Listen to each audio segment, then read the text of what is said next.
Welcome to the Deep Dive. Great to be here. Today we're jumping into some really interesting recent AI developments. Yeah, lots happening. We've pulled together news, what people are saying on X, places like that. Mm-hmm. And the goal really is to sort through it all.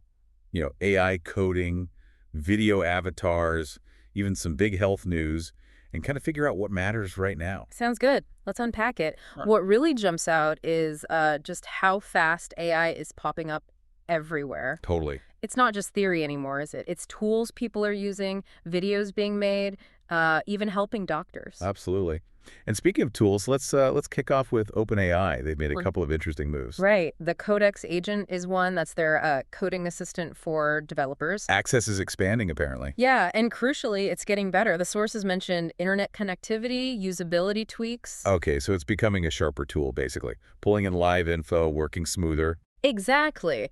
That connection piece is, well, it's huge for a coding tool. It means it can check current libraries, docs, see what people are actually doing online now, not working in a silo. Makes sense. And then there's something that affects, well, probably a lot more people. A new memory feature. Yeah. For free ChatGPT users. If you're logged in, yeah. It's described as lightweight memory. Okay, what does that actually mean? It basically uses your recent chat history within that session. So ChatGPT has a bit of short-term recall. So it doesn't just forget everything you told it 2 minutes ago? Kind of keeps context. That's the idea. Makes the back and forth feel a little less disjointed, maybe. Okay. Though looking at the chatter on X, people are saying this free version's memory is, well, pretty limited. Compared to the paid option. Yeah, exactly. Compared to the premium memory features, it doesn't seem quite as robust. Gotcha. So, okay, stepping back, what's the takeaway here? Why do these OpenAI updates matter? Well, I think it shows they're trying to make the core tools more useful for everyone, right? Yeah. Even free users. It's a move towards AI interactions just feeling more intuitive, whether you're coding or just asking questions. That's always a but. But yeah, that difference between the free memory and the paid memory, it really highlights the business model, doesn't it? Mm-hmm. Freemium. Right. The basic stuff is free, maybe it gets you hooked, but the really seamless, powerful features, that's where the subscription comes in. Yeah, makes sense. Okay, let's pivot a bit. From coding tools to creativity. Hey, Jen, they're doing some really interesting things with AI video avatars.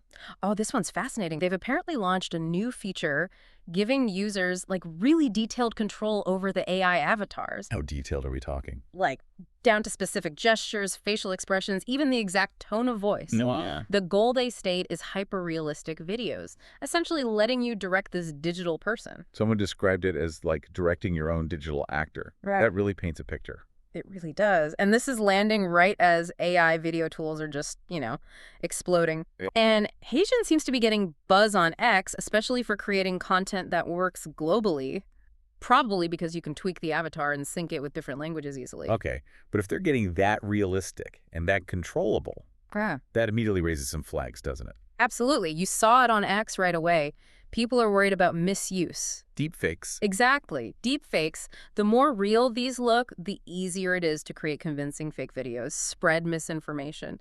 It's a serious concern. So why does this HeyGen feature matter then? It's kind of double-edged. Totally. On one side, it could be amazing for creators, businesses, educators, making professional video way faster, cheaper. Directing your own digital talent, basically. Right, but the immediate reaction about deepfakes just slams the point home. We desperately need ethical guidelines, some kind of safeguards, like yesterday. Because it starts to blur what's real and what's not online. Fundamentally. Yeah. Okay, so from creative tools and the risks, let's shift to something with maybe more direct life-saving potential.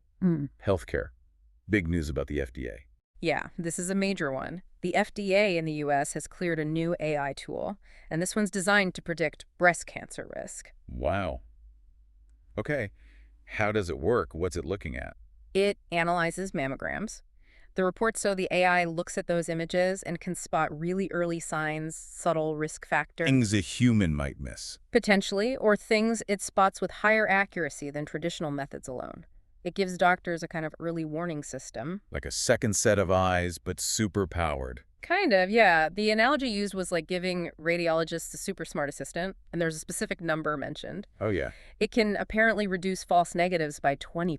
20%. That's Yeah. that's huge. So 20% fewer cases missed that might have otherwise been missed. That's the implication. A really significant potential improvement in catching things early. So what was the reaction?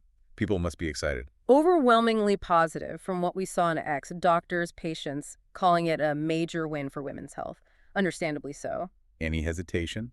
Any notes of caution in the mix? A little bit, yeah. While most were really hopeful, some users did bring up the classic concern. Are we going to rely too much on the AI? Right. Where's the balance with the human doctor? Exactly. How do we integrate these amazing tools without just, letting the algorithm make the final call on something so critical?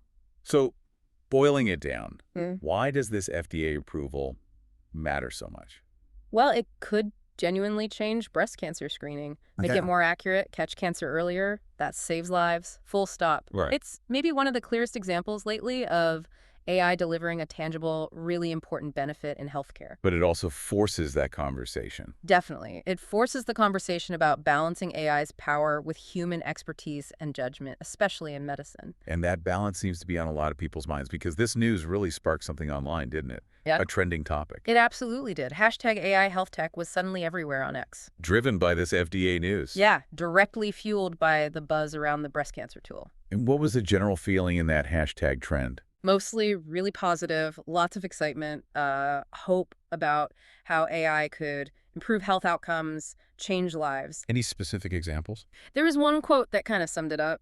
AI in health is the future. Early cancer detection could save millions. Captures that optimism perfectly. It does. But importantly, the sources also noted the counter-arguments popping up within that same trend. Like what? Like concerns about access and cost. Great, we have this amazing tool, but who gets to use it? Right, it's going to be everywhere or just in fancy hospitals. Will insurance cover it? All that. Exactly. Those equity questions came up fast. Who actually benefits from these advances? So why does this whole hashtag AI health tech trend matter then? What does it signify? I think it shows how AI is moving beyond just tech circles and potentially reshaping something incredibly fundamental like healthcare. From diagnosis to treatment, potentially. Right. But it also immediately brings those critical issues to the surface. Fairness, who gets access, and trust. How much do we rely on AI for decisions about our health? And those questions aren't going away. They're only getting bigger. No doubt about it. So, okay, we've covered quite a bit here. We've dived into OpenAI, making its tools slicker, but also maybe reinforcing that free versus paid divide. We looked at HeyGen, pushing boundaries with avatars, raising both excitement and, frankly, some serious ethical questions. The deep fake concern is real. And then this really significant step with the FDA approving the AI for breast cancer screening, which kind of lit up the whole hashtag AI health tech conversation. Showing the massive potential, but also the access and trust issues. Exactly. It's just AI is moving so fast, hitting so many different areas, coding, creating, It healthcare. really is accelerating. So thinking about all this, the speed, the power expanding into really personal, really critical parts of our lives, it leaves you with the big question, doesn't it? Here's something for you, listening, to maybe chew on. As these AI capabilities keep growing, touching everything from how we interact online to creating content, even helping make life or death medical calls, how do you think we navigate this? How do we, as a society, strike that balance between grabbing all the incredible potential benefits while also dealing with the very real worries about fairness, about access, about who's in control, and ultimately about trust?